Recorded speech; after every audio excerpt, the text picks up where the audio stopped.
Hi, everybody. I hope you're doing well. Happy Sunday. Um, I'm going to be talking about uh, reversal of witchcraft is what God does. Whenever you do something, He does what you intended to somebody else on you. One way or another, kind of like on down the line or wherever He fits it in to teach you that lesson. So I had that on my mind, and I was listening to some other like-minded people. One I think is a good teacher for the young. Um, Geez, what was his name? Let me see if I can find it. Let me see. I gotta go back. Um, Truth Seeker. He really does know a lot of stuff. I mean, evidently he's had some horrific stuff happen to him. Um, Somehow, some way, this kid knows stuff. So, anyway, I thought I'd kind of touch on that this morning and um, just talk to you, say hello. I really got a question for the demons, you know. You think you're above God? What hill do you want to die on? That's what I'm asking. Just pick one. You don't have to crawl under your rock, He'll find you. You think you're higher than God, more powerful. That always amazes me how you can even think that. But then we know that your thinking capabilities are lacking and you have to gang up in order to function as one complete brain. We do understand that. God told us that. So, yeah, it's going to be interesting to see where you bite the dust.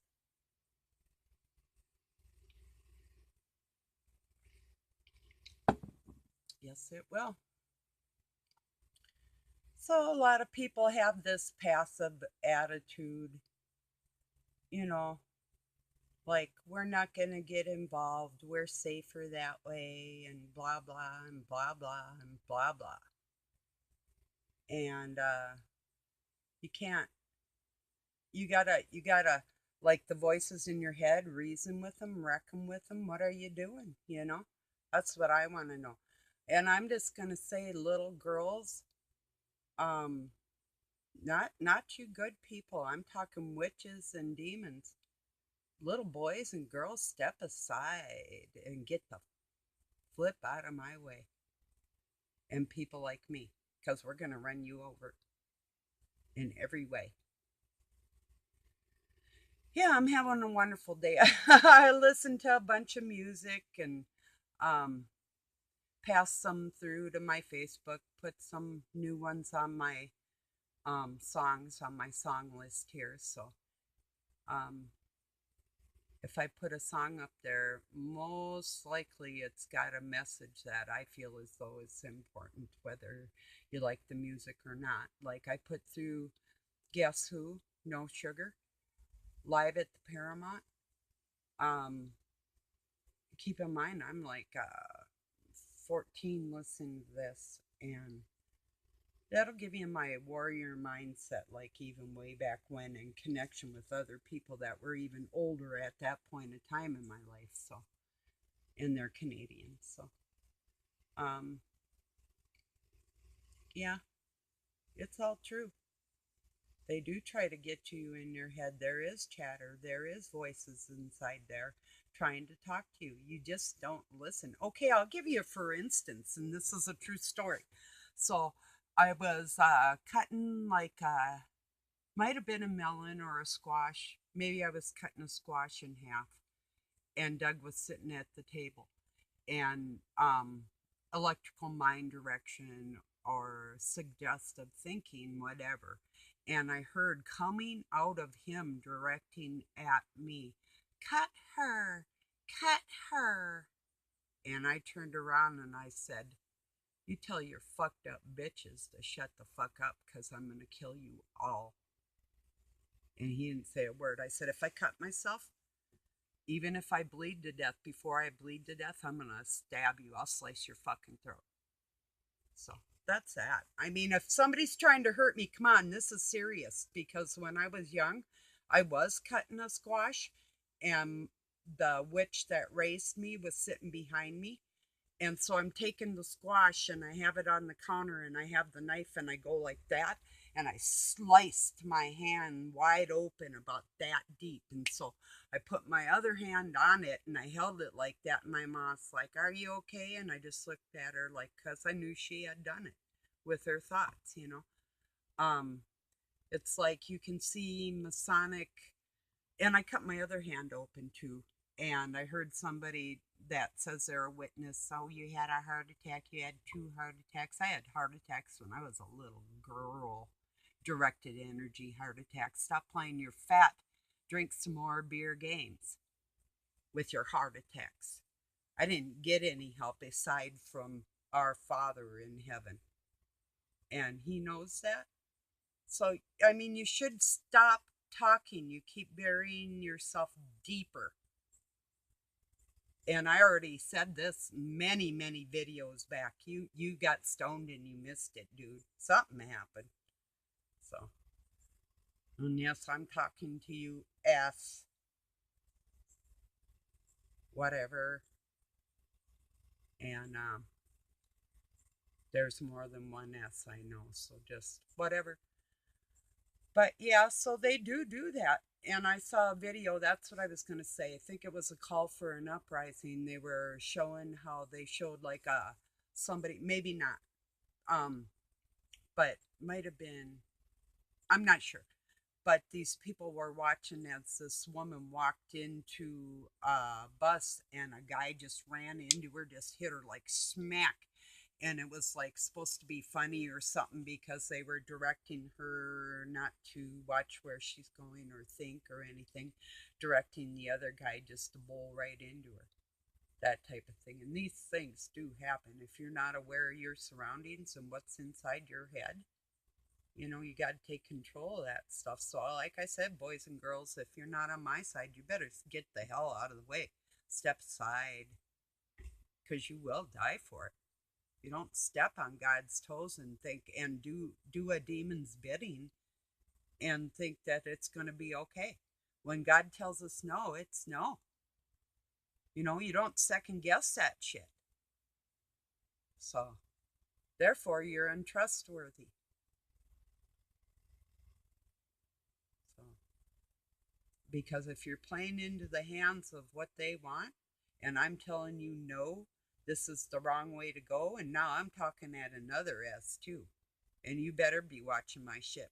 And I almost said, "Boy, now I'll give you the benefit of the doubt today," but you're getting close to not being able to function like a man. So stop being like do not get in touch with your feminine side at this point. It's a bad idea. So, because you don't have a feminine side. So anyway, you may be able to imagine their thoughts, imagine their feelings. God gives you the ability to get in touch with the imagination of a woman, but you will never be in touch with the feminine side because you're not feminine. Why don't you people get a grip on this shit?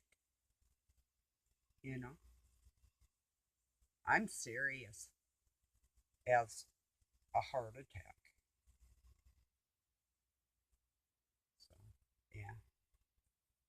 Anyway, I did go in and get checked out, and I told them I was having these at night, and it was because of infections and stuff from allergies. And they didn't put me in the hospital and check me at night. He's just checks me there, and he's like, they hook the EKG up, and they're like, "Oh well, there's a little bit of arrhythmic off there, and blah blah blah." And I'm like, "Oh yeah, thank you." So I've always gotten health care like that. You know, if they can say they did something for me or pretend they did, that's how they do things. They kind of pretend with people, and or do something so like out of the way that it's worse for your health than the beginning of the whole thing. So, and that's true. So, so I would suggest if you can, don't even go to a doctor. That's what I would suggest because there's nothing they can literally do for you. If I go in there and what I do, I tell them what's wrong with me. I tell them what I think I need, and if they don't agree with me, I don't listen to fucking shit they got to say. You know, the thing, physician, heal thyself. That's not a physician taking pills or healing themselves. That's us healing ourselves with God from inside out, with Christ inside us. He heals us from the inside out, and that's true from our every cell, our remarkable human bodies.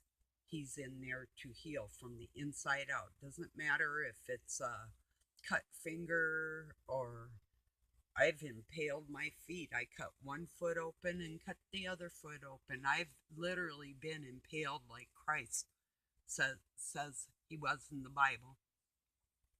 Things were a little different on that extreme too, but that's another story.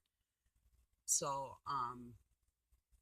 I've had every part of my body injured and I've healed, and the nerve endings and stuff with Christ in my blood and faith. And they just can't take that faith out of me. They try everything. They really do. And they just can't take it away, you know? So, no. Okay, here's a for instance, too. So, I went out in the living room after being tortured last night. And if I listen to somebody I want to listen to on there, I'll hear the yapping in the background, and I don't say nothing about what he's watching. I used to, but I really don't care anymore, you know. So I he go so okay. So this morning he asked how I slept, and I said the only reason you're asking me that is so you can tell me how you did, and I'm not talking about anything. I said, don't expect me to act like a wife. I told you that. I did give him a letter of divorcement a long time ago now. I said, don't expect me to act like a wife. I said, you've never acted like a husband, and I don't want anything to do with you. Just leave me alone. And so he goes, you'll probably be out of tobacco today, or do you got enough until, because Monday's a holiday? And I said, I don't know. So he goes to leave, and he's like, do you want tobacco or not? And I'm like, do what you will. And he asked me again, I'm like, do what you will. So then he goes, do what you will. And I didn't respond. Of course I'm going to, you know? So anyway, the only thing missing right here is my crown. Thank you, God. Thank you, Christ Jesus. So, and he knows that. So it doesn't bother me. It irritates me, but these people don't get in my head like that. They don't get in my heart. They may get in my way, and you're going to pay. You don't get in the way, you'll pay for getting in the way. Seriously, pay. Yeah, God will hunt you down. You think if you had a heart attack before, then I guess that was very mild. So that's a fact. Should listen up. I'm telling you the truth. When I tell you you're in danger, when I tell you how to avoid these things, don't listen to anything in your head. Nothing. Nothing in there except for your own thoughts. If somebody tells you something, you have to question everything, everything, and everybody. You just do. You can't ignore it. Your feelings of God come from within, and it's not in your mind. It's in your heart. It's your soul. It's your every part of your being. If you can, if you're brain dead, good. Then stay the hell out of there. You're probably better off. Just be good, and don't listen to any voices in your head, because they do put them there. That is their craft. Those are their words they speak at you, with each other, all around the world, at everybody, all the time, constantly. Like groups over here and groups over there, thinking on one person or one family. And this is what they do. This is truth. They've had hundreds and hundreds of years, more than that, but a very, very long time, keeping people submissed. So if somebody out here like me is angry and they're telling the truth, and then what? Am I just some crazy old lady sitting by a freeway? No, I'm not. I'm telling you the truth. And people, you need to be strong, and you need to listen. But do listen from within. That's what I'm telling you.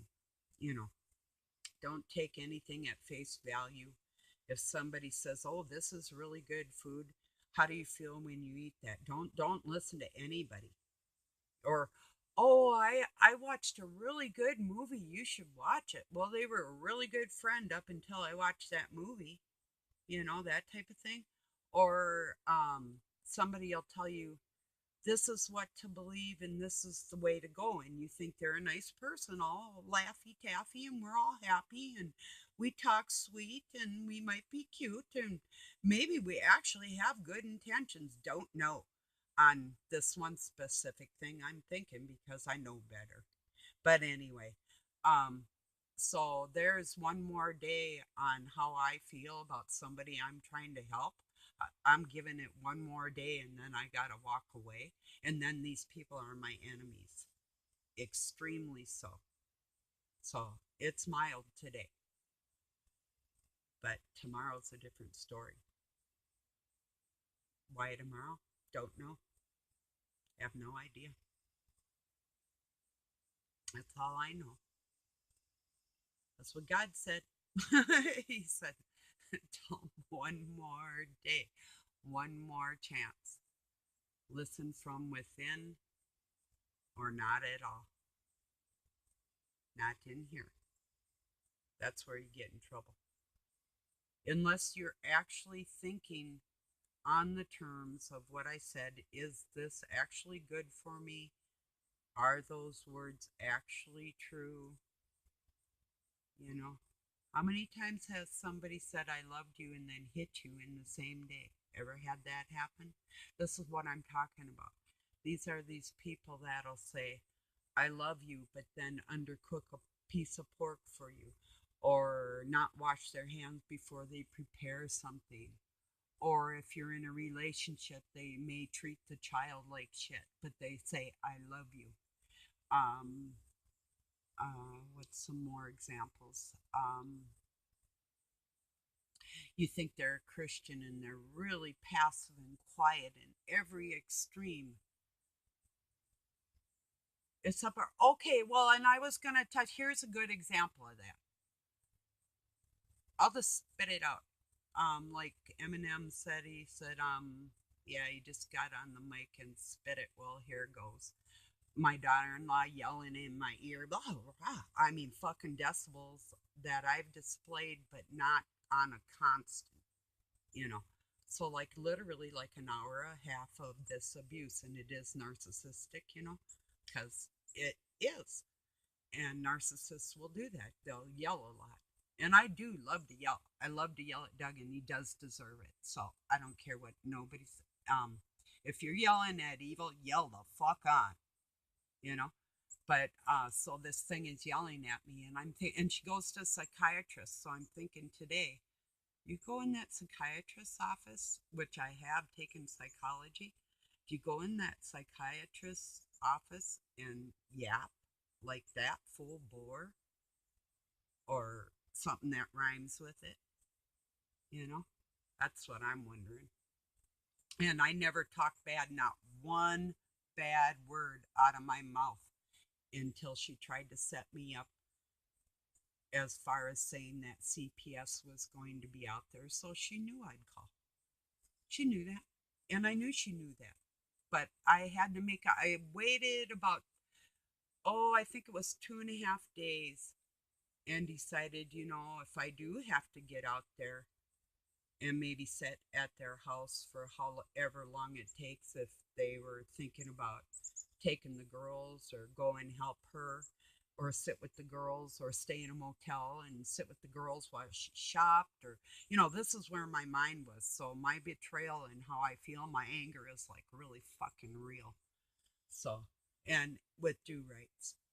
So if I was treating a nice person cruelly, I would be a piece of shit. So, and I don't care. I really don't. And it goes deeper too. I mean, she had this guy move in to pay the rent because Luke wasn't there. He went up in the mountains, just left his family and kids. And I'm not going to say anything on that. And I'm not going to say nothing about the guy. I do not care. It's not like that. I do not care like that. But, but then tell me you still love your husband and whatever, whatever, and whatever, and whatever. Why tell me this shit? I don't, number one, want to fucking know all this shit anyway. And you called me, I did not call you. So I wonder why. Because when Luke was missing and you had to go look at bodies, you call me? And he hasn't talked to me for going on what? How old is Brenda? 12? Or going to be? No, she's 12. So, let's see, 2008. No, she isn't yet.